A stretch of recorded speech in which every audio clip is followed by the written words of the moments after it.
So you must have heard today about Apple announcing the new iPhone. Basically they're coming out with three different models: the iPhone XS, S Plus, and the iPhone XR. So I basically just wanted to talk about why I don't like iPhones, why I'll never own an iPhone. Just the hype around the iPhone really bothers me. So many YouTube videos talking about the announcement today. So I just want to share my point of view on why the iPhone is a terrible phone. First of all, it's supposed to be user-friendly compared to the Android, of course. Yet I find the Android way more user-friendly than the iPhone. I find that there's way too many restrictions with the iPhone. You can't simply drag and drop from a computer, for example. You need to download iTunes first if you want to drag and drop. If you want to add music to your iPhone, you need a special software. If you want to change the ringtone of your iPhone, if you want to use an MP3 of your choice as a ringtone, it's not an easy process. You have to convert the MP3 first on the computer and then transfer it via iTunes, and then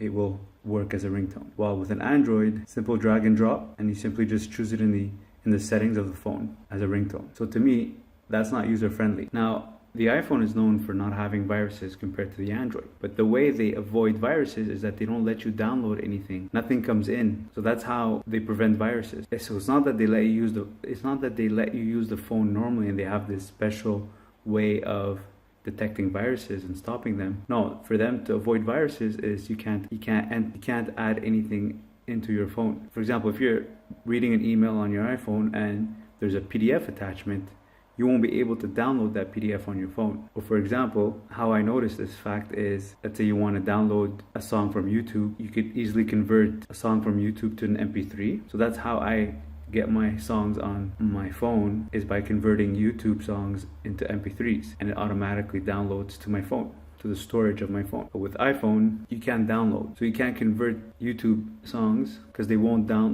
be able to download the MP3 directly to the iPhone. So once again, that's not user friendly. The fact that every iPhone model has its own charging cable. With the Android, if you forgot your cable, you can easily find an older cable you had lying around, or you can ask someone for a cable, because the same cable is used for other phones like BlackBerry or any other phone. The iPhone is so exclusive. It has its own charging cable, and not only does it have its own charging cable, but every model comes with its own charging cable. So if you had the previous model, you can't use the previous model's charging cable on the new model. The fact that you can't add storage to iPhone, you can't add an SD card or a micro SD card. So when you pick the phone to begin with, you better choose the right storage, which ends up being more expensive. The difference in price between the model with less storage and more storage is not the same as an extra SD card that you could just insert to a phone. And the beauty of the SD card, it allows for drag and drop and file transfer much better. Another thing I don't like about the iPhone is that it doesn't have a back button. There's no back button.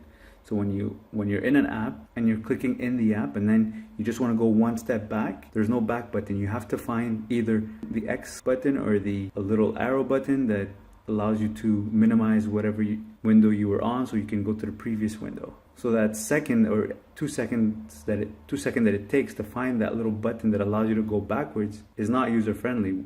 But with an Android, wherever you are, you just want to go backwards, you click the back button, and the back button is always in the same place, and it's not that much more powerful. I mean, the iPhone still lags as much as the Android, maybe even more than the Android. So I really don't understand why people love the iPhone. The only thing I give to the iPhone is the look, the design, and marketing. It's all about marketing with Apple. They've done a great job with marketing. It really goes to show that if you have a bad product, as long as you can sell, as long as you can market it, you can make billions of profit and be the #1 market cap in the States on the stock market. I think Apple reached $1 trillion in market cap this year. I think that they're the biggest company in the States, and I don't even think they have such a great product. But they're able to sell. They're able to make billions and billions of profit per year. And it all comes down to marketing. I compare it to someone who talks with confidence but says completely wrong things, but because they talk with confidence, you end up believing them. They look like they know what they're talking about. So that's what good marketing does. As opposed to someone who might have the right facts,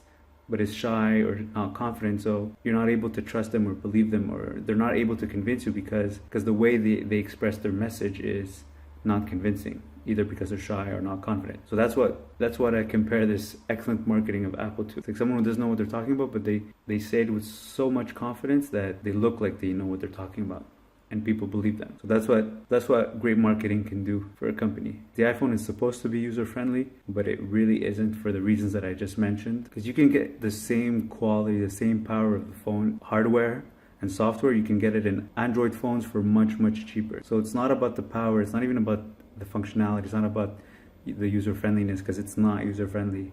It's about the image, the name, the brand, and that all happens because of marketing. They created this community and people want to belong to this community more than they want to belong to the community more than they want a good product. Also, there's certain apps that you can't even download on the Android. There are certain apps that you can't even download on the iPhone. The only way to get it is by jailbreaking the iPhone, so you can download an app that you would normally be able to download on the Android simply by saying, yes, install from unknown sources. So once again, that makes the Android a much more user-friendly product. So this is why I don't like the iPhone. Please don't unsubscribe if you have an iPhone. I do acknowledge and respect, of course, respect what they've accomplished, being the biggest market cap on the American Stock Exchange, biggest company in the States, but they're able to produce profits, billions and billions of profits, without having a good product, in my opinion, or at least without having the best product. So let me know what you think in the comments below. I'm open to all feedback. I won't take it personally, don't worry. Thanks for watching.